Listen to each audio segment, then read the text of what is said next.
So I want to talk about the areas. We have areas where we work upon things like morning, afternoon, evening therapy. We work upon social skills. We work upon activities of daily living. Under activities of daily living, I have not shared my PPT, Neha.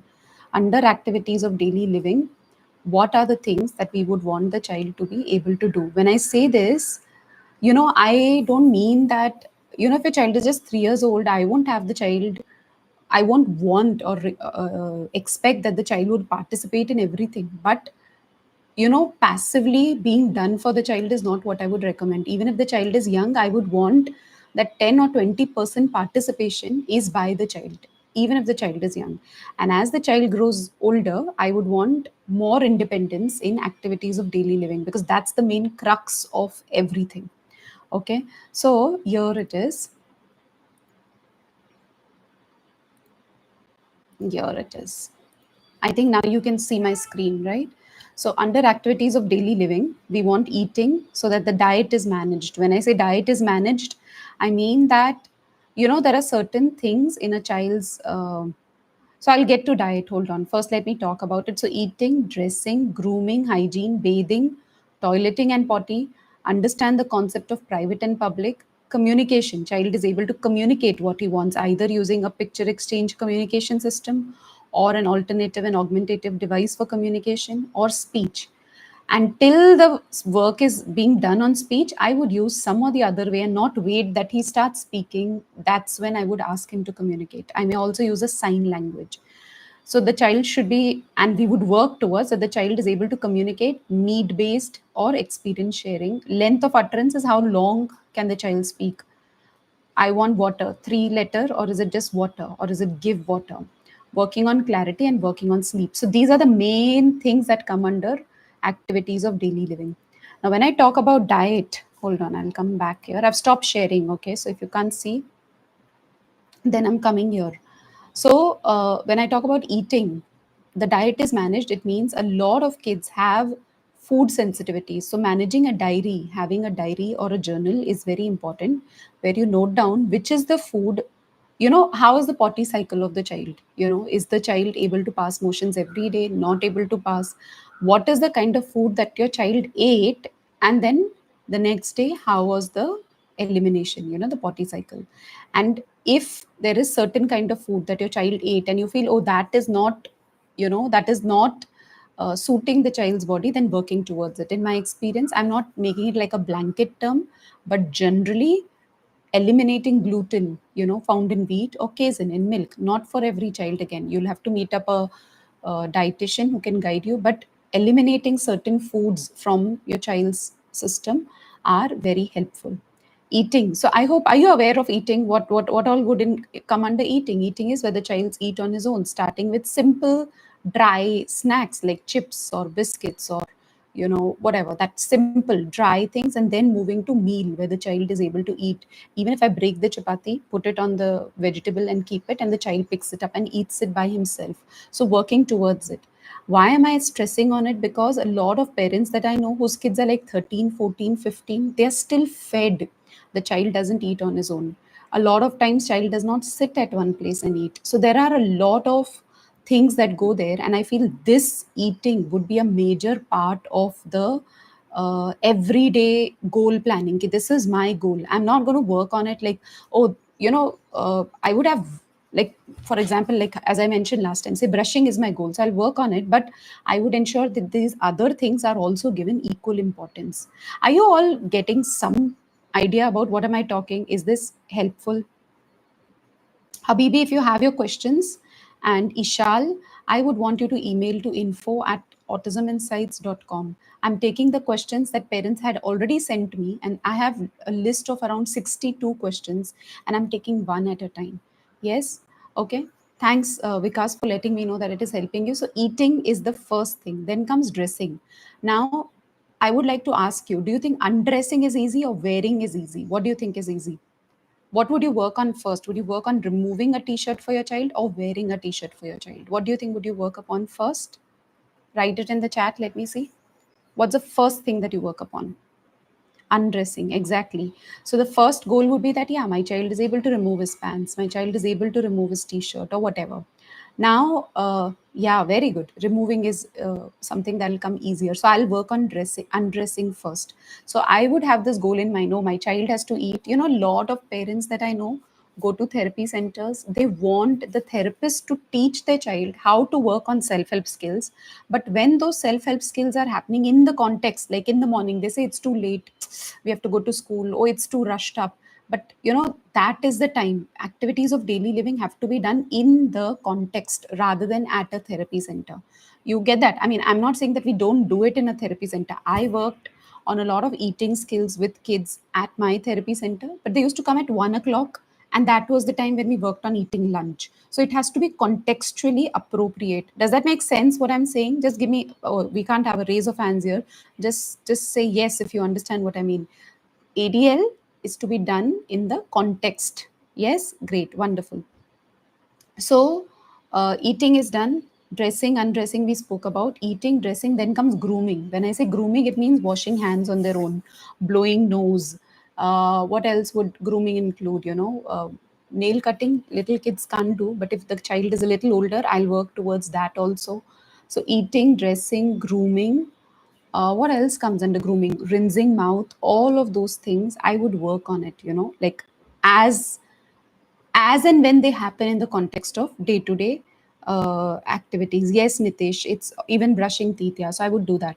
So, eating, dressing, grooming, then comes bathing. Now, again, another thing, very important question. I have written there in this that it's called the concept of private and public. If a child is just 2, 3, say 3 years old, two is too little, three, 3.5, would you allow your child to undress in a living room? Would you allow that or would you not allow that? If the child is changing, would you allow your child to undress in a living room? Yes or no? You would not do that, exactly. And why would you not do that? Because you want to teach your child, and every time it would be done in the bedroom, the door would be closed, and the child has to understand, oh, this is private behavior. I'm not supposed to undress anywhere else but in this particular place. A lot of parents, and again, I'm not saying you should do this or you shouldn't do that. This is what I feel has helped a lot of kids because they have to understand the concept of private. Another thing, if your child is too little, 3 year old, 4 year old, or whatever, 3 2 whatever, would you change your clothes in front of your child? Yes or no? What do you think? Yes or no? Would you change clothes in front of your child? No. Yeah, very important. So the child understands, oh, that's a private behavior for mama. This is my private behavior. The door is always closed. So we are setting up that from a very early, I mean, I tell parents to do it at 3 years also. I'm not teaching them, but then that habit, that the door is closed. When they go to the toilet, a lot of kids remove their pants outside and then they go to the toilet. I wouldn't recommend that also. After a bath, when a child comes out, the child would wear the undergarments and then come out, no matter how little the child is.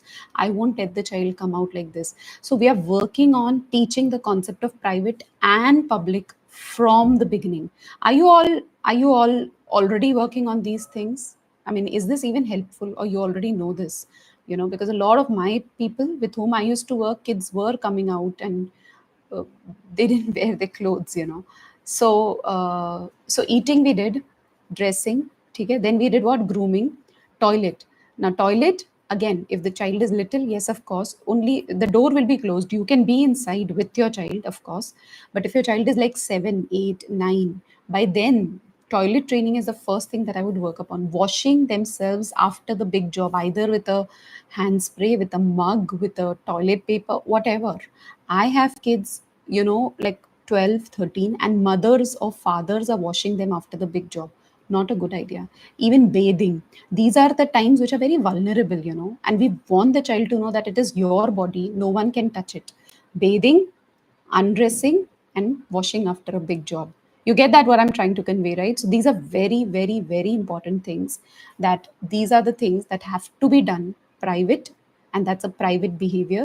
And I make it very explicitly clear to a parent, to a child, that see, mama goes to the toilet, mama keeps the door closed. Papa goes to the toilet, papa keeps the door closed. I'm constantly talking about it. When I talk about it, it doesn't mean that I do it today and the child learns it tomorrow. No. But if you keep doing it, if you keep working on it, you will see that your child will start understanding what we are talking. Yes? Shalini says, I'm already working on it. Wonderful. Supriya says, we're already aware of this. Wonderful. All right, great. And some of you who are not aware maybe are learning more. Yeah. So that's eating, dressing, grooming. What else have I mentioned here? Understanding the concept of toilet and potty. Then comes language, communication. A lot of kids that I know, parents say that they're taking them to a speech therapist. And it's good that the child is going to a speech therapist. Very right, good. And working on speech is important. But till that happens, something has to be used, like a picture exchange or a device or a sign language has to be worked upon for communication. Otherwise kids get too cranky. Potty trained, I'm exhausted. I have an entire course on potty training, and I don't know what the name is, it says ZN, but the fact is with our kids, when the the muscles in the front and the back of our tummy, the abdominals and back extensors, when they learn to work together and co-contract, it gives me an awareness, an interoceptive awareness ki, oh, I need to go to the toilet. But when a child is too hypotonic and does not have tone there, and they are not having enough postural control mechanisms, there's so much more that goes along with it. So all of those things are important.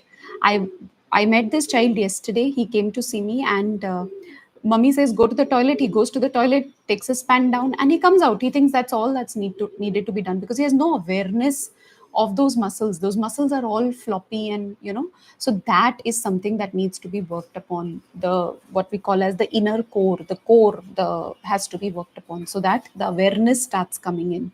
Okay, and then there are reflexes around it. So we work around those.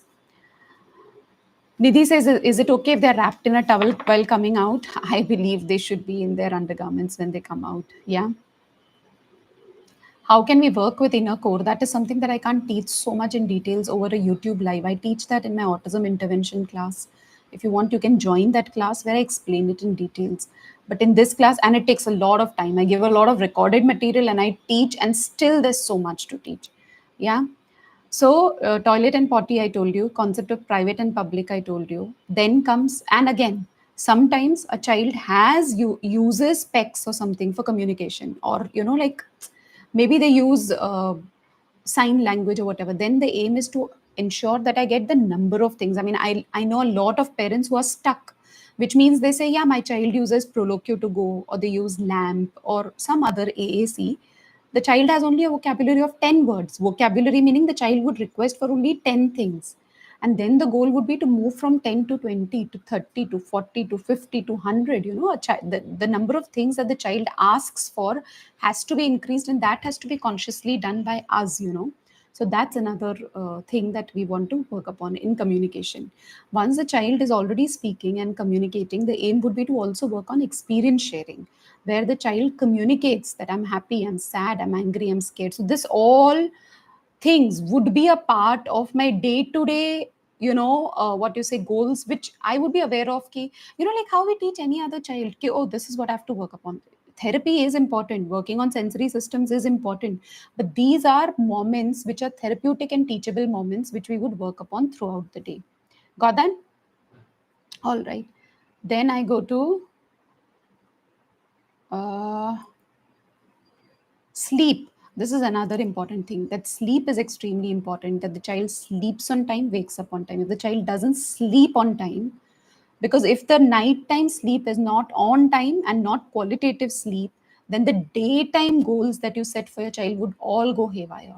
Not just the child's sleep, but your sleep. So this is one big thing, and I want you to take a screenshot of this. What is this you say? Sarat says inner core is long term, consistent goals. Yeah, there's a lot of work. I know Sarat has been working on it for so long. It takes a lot of time, but then with it comes a lot of other things, a lot of improvement, not just in toilet and potty, but in so many other areas, right?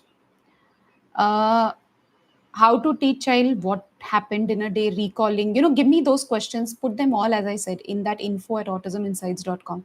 Because after this question today, the next question somebody asked me is how much vestibular input to give. So that is the next question that I'll be taking up for the next class, and I'll take up one at a time. But in this, if I keep getting distracted, I won't be able to give you effectively what all to work upon. Whatever that I shared so far, do you think it's helpful for you to focus, oh, this is my goal, I have to work upon? And this is not when your child is 2. Even when your child is like 17, 18, 19, 20, this goal is going to go on getting more and more and more independent. What is a Zen? Can you tell me how to enroll? It's not called Inner Core class. It's called Autism Intervention Program. You can check it on Khushi, khushi.net.in. Okay, in for India. Now I'm going to share my screen again, and I'm going to show you something. Hold on. Here. So this is what I spoke about right now. I want you to take a screenshot of this and keep it with you so that you know, okay, oh, this is what we have to work upon. Now comes functional mobility. Is the child, so this is all, this is all personal. These are things that I'll work upon. And this is another thing that I'll work upon, that the child is able to climb up and down the staircase, climb and hang from jungle gyms. Child can get in and out of the residence. He knows where is my house, if he knows the house and can come back when he's 100, 500, or 1000 meters away. Child can cross a street, can get simple things from a shop by walking or by bicycle, and manages money. So these are other areas that I work upon with kids when I have kind of achieved independence in eating, dressing, grooming, bathing. I'm not saying that I don't work on sensory integration or visual perception or auditory intervention. Yes, those are important, but this is the main chunk of it. You get that what I'm saying, right? So functional mobility is another important goal. A lot of my kids who are very good with academics, they go to school, they do everything, but they don't have friends, they don't know how to go out, they don't know how to come back home. So these are the kinds of things that I would work upon. I remember one parent, she stays in, so in that building there were three big towers, and this boy stayed on the 14th floor, and his friend was on in the other tower on the 30th floor. So she called me and she messaged me, and she's like, now my child is independent. He could take the lift, he could go down, he could walk, go to that next tower, and go to his friend's house, play, and come back. This is all something that also I would work upon. So, yeah, beginning with ADL, activities of daily living, and then expanding it and making it bigger and bigger. Yeah, makes sense what I'm saying? Dr. Darpan Rana says, by what age can a child manage money? So I won't start with money initially. Kids hold on to a purse. I mean, depending on what, if it's a boy or a girl, they hold on to things. So I start with maybe just a water bottle. I take a water bottle to a park, and then while coming back, I ensure that I get my water bottle back. So it's about taking care of your belongings. So those are the kinds of things that I would begin with. So these are simple goals, but important ones. They are like your daily living activities, which are so important. Okay. So moving ahead. Okay. Is this making sense, and is this helpful? Can I move ahead, with respect to the ADL? Like, what are the areas to work upon with a child? Can I move ahead? Yes. Any questions with related to whatever that I spoke so far with the personal goals, with the functional mobility? No questions? Yes, questions? I can move ahead. All right, let's go ahead and see this. Here. So this is what I mentioned. Now comes activities of daily living. Another one where I say where the child follows commands in the house. I give a one-step command. I give a two-component command. I give a two-step command. What do I mean by that? If I tell a child, in this room, so I have a glass of water here. I'll say, go get the glass of water for me. The child brings the glass of water, one-step command. If I say, get me the bottle and the glass, that becomes a two component command. If I say, go to the fridge, take out the bottle and get a glass of water, no, that's a go to the kitchen, open the fridge, get the bottle of water, get a glass of water for me. So he goes to the kitchen, opens, puts the water, brings it to me. That's how I'll work on making the command more and more complex. So initially it starts with following commands in the same room, and then it becomes bigger and bigger. Get that what I'm saying? So, what is this? My child is 5. She progresses in ADL, but after some weeks she forgets. So, Wakas Rahman, I would be coming to the sensory systems, that we need to work upon those also. We need to integrate primitive reflexes also. Once you work on those areas, and when my system and my body is able to learn well, I will be able to participate in ADL better. If you keep practicing only ADL and not work on other sensory systems, it does not help also. Okay, so that is also equally important. So when I'm saying this, hold on here, helps with household chores, watering the plant, or maybe taking the dried clothes, very simple things that a child helps you with. Or maybe the cushions are all over, put them back onto the sofa, whatever. Cleans up after playing or studying. This is what I would encourage every little child to do. After playing, clean up time. Come on, put everything back in place. Then, if I take like 8 year, 9 year olds, prepare simple snacks and juices like, lime juice or kokum sharbat or whatever, that kind. If the child is like 9, 10, 11, I would work on organizes his own room, puts things back in place, understands safe and unsafe things in the house, which means knives, scissors, and those kinds of things. When the child grows even little older, like 9 again, 8, 9 or so, 7, 7, 8, 9, knows parents' phone number and call or message. These are all the things that I would work upon. I'll build on it. Can send photo location on WhatsApp to parents, manages time in context of school and class and therapies. Now what I mean by that is that, I had this boy, and he would go down, and I earlier I thought that this is impossible, it can't ever happen, but this child would go down. His mom worked on it. She ensured that he goes down, he plays, and then she said, when it is 7 o'clock, you have to come back home. And he didn't have a watch with him. So he used to ask an auntie, Auntie, is it 7 o'clock? And his auntie used to say, no, another 10 minutes left. So he used to play down. But before that, and then he would come back home by taking the lift and everything. So, and now this boy is independent enough that he goes to college. He's big boy now. He goes to college. He manages time. So the aim is that we reach to that level of independence with our kids. Got it? What is this?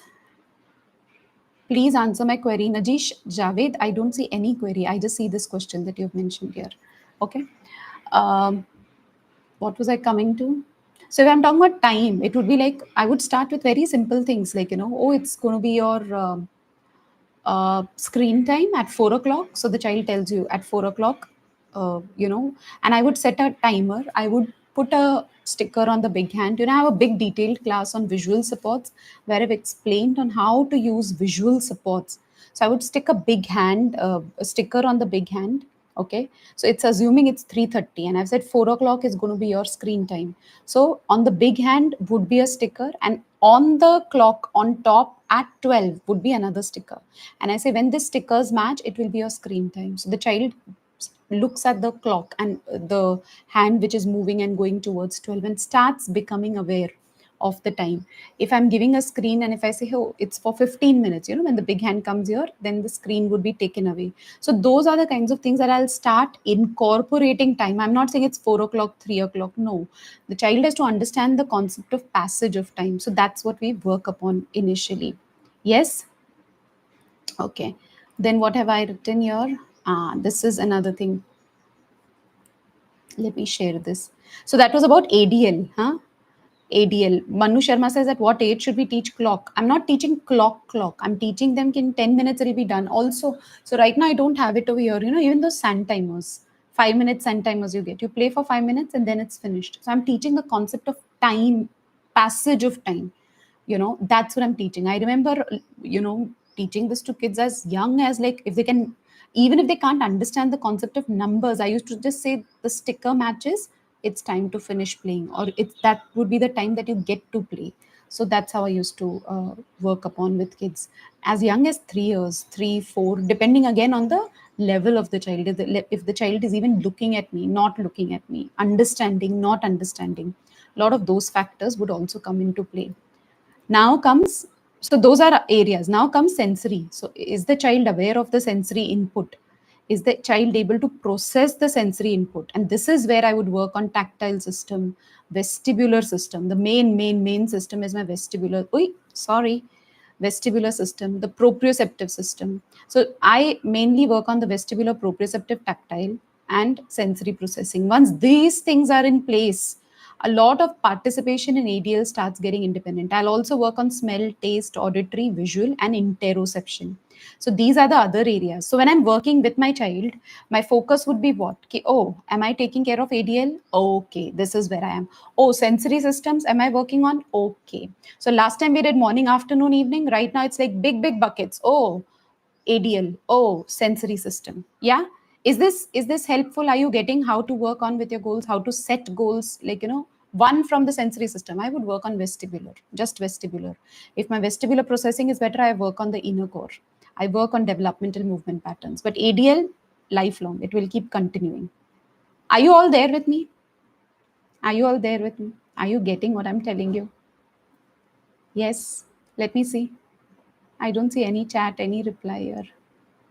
Okay, you're there. I can see you. And now I'm coming to, so that's my sensory system, okay, that I spoke about. Then in my sensory system also comes perceptual processing. This is too detailed. I'll just try, you could just take a screenshot. Perceptual processing. Stereognosis is when a child holds things in the hand, does he know if it's a pencil or it's a pen without looking? Kinesthesia, pain response, body scheme, right left discrimination. So these are a lot of things that I won't get into details, but this all would come under sensory system, and a therapist can guide you how to work on it. So if I take this part and this part, this would be one area that I would work upon. If I go behind, then activities of daily living is one activity. Okay, now come to neuromuscular skeletal. Now, what are the reflexes? How is the range of motion? What is the muscle tone? Is the strength of the muscle good? Is the child able to endure? Is the child able to do one activity for longer time? Postural control, postural alignment, soft tissue integrity. Now, when I say this, when I talk about neuromuscular skeletal, so now a child is with me, I'm working on, okay, ADL. Okay, sensory systems. Okay, I'm also working on muscle tone. You get that? So I'm not working on, oh my God, so much to work upon. No, I know that I'm working on these three main chunks. Yeah. When you are working at home and you're setting your goals, you check if it's falling into these buckets and are you able to do it in that manner. Okay. And then, hold on. Then comes motor, gross motor coordination, crossing the midline. Laterality is if your child knows the right hand and the left hand. Bilateral integration, this would be all complex higher level goals. Once I've worked on the sensory system, then I work on the motor system. Actually they work together. Motor control, praxis, fine motor, oral motor. But if these sensory systems are not able to take the information well, which means if their vestibular system is not able to process, this is all what comes under sensory integration. If these systems are not working well, then the motor part of it would not be very good and very well developed. So my focus would be sensory systems. Then comes cognition. Like when I'm doing an activity, say a sitting task, what is the level of arousal? Is the child too hyperactive or is the child too dull?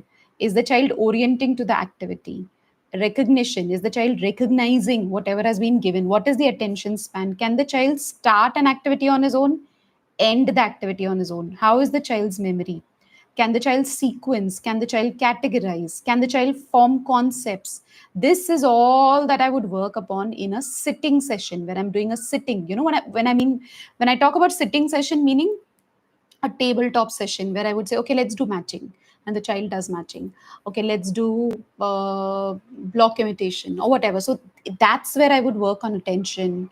Is the child initiating on his own? So those are all the broader categories that I would work upon. Yeah. And then, one second. So, and then comes psychological. What are the child's values, interests? What is the child and self concept? What does the child believe about himself? A lot of kids just listen to everything that's said, and there are some kids who don't listen. They always want to defy. So, what does the child feel about himself physically, emotionally, and the sexual self? This is for kids who grow up and they're old enough. So, working on psychological background. Then comes social. I this this would be a little more for elder kids who are like in school, like if I would say senior KG. Does the child understand his role? How is the conduct? Does the child know how to behave with other friends?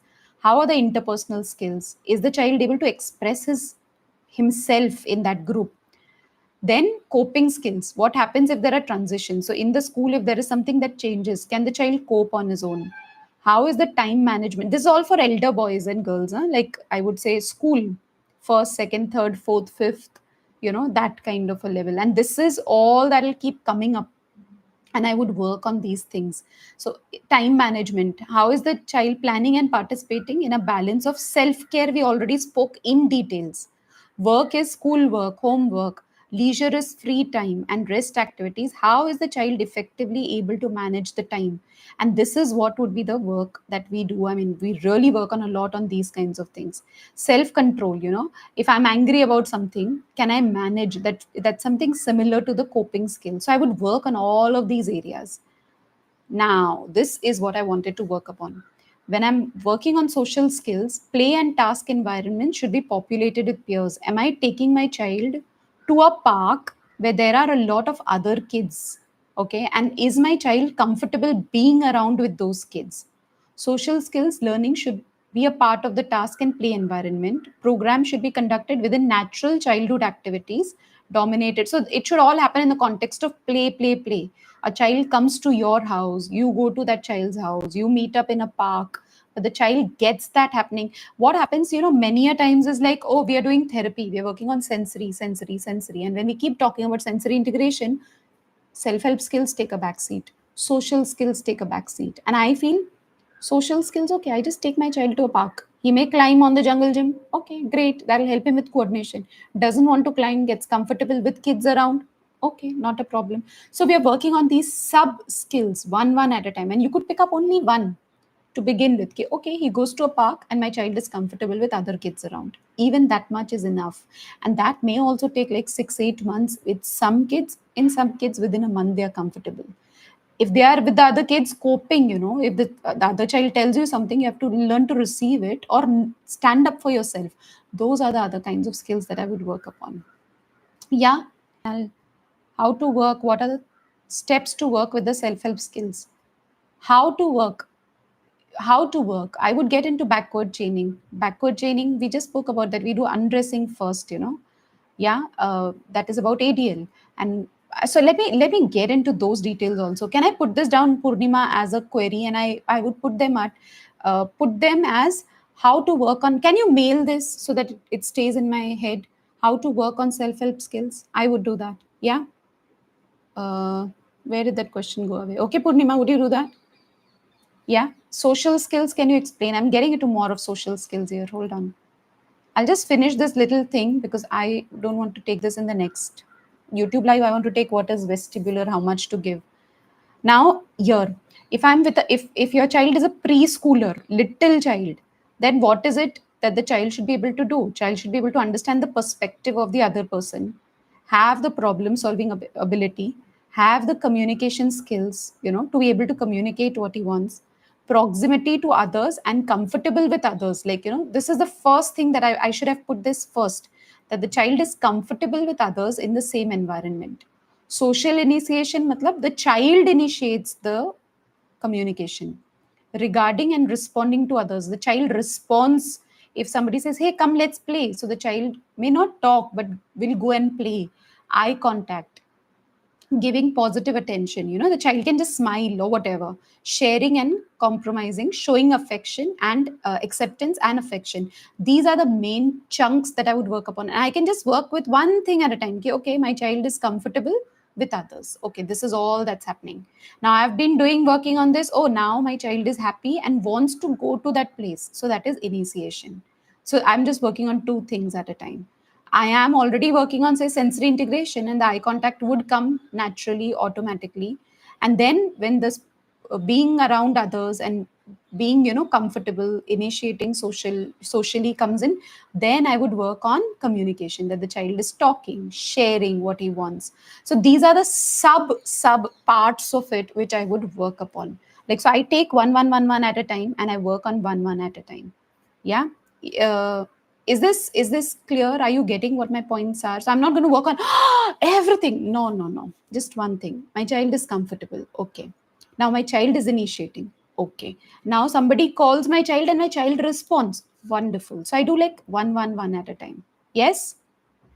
Awesome. Now I'm going to go to the elder ones, the little, like, so that was preschool. And if I go to older children, so they should know how to join a group. They have to know being accepted. They have to know that if, are they being accepted or not. They have to learn to pick up those cues, the non-verbal cues that, they don't want you to be a part of the group, or they want you to be a part of the group. The child should be able to do this. And all this will happen when you worked on all this year. This will automatically transition over here. So the child would be able to give support, will be able to pay attention to others, would ask and answer questions, would go and greet and help friends, share and play cooperatively, share his toys. Now, again, sharing toys would come over here when your child is comfortable as a younger little one, and you're giving those opportunities, and your child is comfortable sharing toys over here, allowing them in your space, then this sharing and playing cooperatively starts coming. If the other child does well, is a very good, yeah, you can do that, kind of a thing would start coming up. Accept authority, coping with conflict. Kids fight with each other a lot, they have a lot of fights. So how do they cope with conflict? Engaging in independent work, performing before others, and monitoring the quality of work. A lot of my kids and parents who followed these things, when I used to tell them, ki, take your kids out, and they did take them. Initially, yeah, they were like lots of fights. Kids didn't have that much communication. The other kid took advantage. Then this child got hurt matlab psychologically, felt very bad, didn't go down to play for a few days. So all of it would happen. But that is how the child would get prepared. My whole point when I'm sharing all of this is that my aim is not just that I work on sensory integration. I just do sitting task. That is important, but I give equal importance to the self-help skills. I give equal importance to the social and emotional and communication skills. You get that what I'm saying? Yeah. So this is all that I wanted to share. The areas somebody had asked me what all to work upon. So these were some of the areas. I hope this was helpful. Like sensory motor is one. Sitting tasks, there were areas. ADL, that is activities of daily living, social emotional. So this is all that I wanted to talk about. Sima Fareen says, can you give me a demo example? What I don't understand demo examples means. What exactly do you want? And if you need more details on this, email me info@autisminsights.com. Autism is AWE. Let me put it down. Email me. I will get into more details of these things, and we can talk about it. So autisminsights.com. Send me your questions here. My staff will compile it and send it to me, and I can get into details of these things. Okay. So that's about it. I don't know if you're aware, I have my app coming up on 15th of April. And if you're not yet registered, you can go on autisminsights.com, register, and you can get that 1 month of what you call subscription free, so that you can understand what I'm doing in the app. So that was another thing that I wanted to share. What is this? More than child? Kalika, I can't read this. Oopsie. More than child? Ouch. I am psychologically hurt. Yeah, correct, Yasha. So sometimes it's like we feel, oh God, they're doing this to my child. Oh God, they're bullying my child. There's a lot that would happen. But the fact is, if you don't expose your child outdoors at this young age, then later when they enter, because see, they have to enter into the society, they have to stay with kids. They can't be with you. They will be with other kids, other peers. The faster we start introducing them to that world and protecting them, taking care of them, equipping them with skills, the easier it would be to transition and to get more independent later on. Yes? Do you see kids virtually? I'm lost and tired and needs. I don't see kids virtually. I offer my services through my trainings. So I'm not seeing kids virtually. My team does that. You can email, they can see you. Okay? Are the details are discussed in intervention course? I didn't understand your question, Manu. So email me. I will take those questions. So I hope this was helpful, and I will come again next Saturday at 10 o'clock. And the question that one parent has shared is how much vestibular input to give to my child. That is what I would be discussing, and I would go into depth with that particular question. And after that, we'll see what all questions are there, and I'll go one at a time. Whatever that you send today, I'll keep adding them up, and let's see how long I want to come online. I'll do this as long as I'm enjoying, and as long as you are benefiting. Yes. All righty. Thank you. Bye bye. Before you go, I wanted you to know about my app, autisminsights.com. Autism with an AWE. And in this app, what do you get? You get a 14-day free trial period to the foundation level. You get daily insights from my working for the last 23 years. What you see right now on YouTube, you get to meet me, hear me every day. You get my audio books, you get my recorded courses, you get my master classes. There's so much waiting for you.